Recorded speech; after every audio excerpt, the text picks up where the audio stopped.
শীতের সময় সকাল সকাল চলে আসলাম বাগানে। আর সকালটা শুরু করলাম ফুল দিয়ে।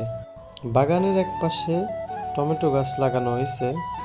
মাশাআল্লাহ, সেই গাছে অনেক টমেটো ধরেছে। যেহেতু শীতের সকাল, গাছে অনেকটা জুড়ে কুয়াশা থাকবে, সেটা দেখলেই বোঝা যাচ্ছে।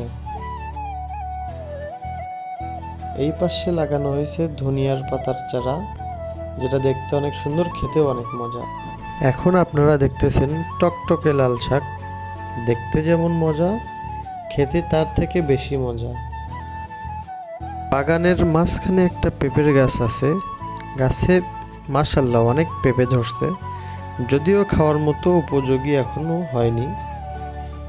এই পাশটাতে লাগানো আছে রসুনের চারা, যদিও এখন অনেক ছোট, আরও বেশ কিছুদিন লাগবে এটা পরিপূর্ণ হইতে।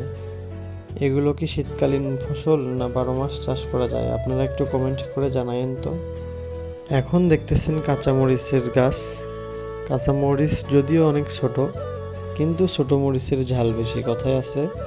আসলে ছোট মরিচের ঝাল বেশি। এতক্ষণ ভিডিওতে যা যা দেখলেন সবগুলো ফসল কিন্তু ফরমালিন মুক্ত। চাইলে আপনারাও আপনাদের বাগানে এগুলো লাগাতে পারেন। আজকের ভিডিওটা ছিল এই পর্যন্তই।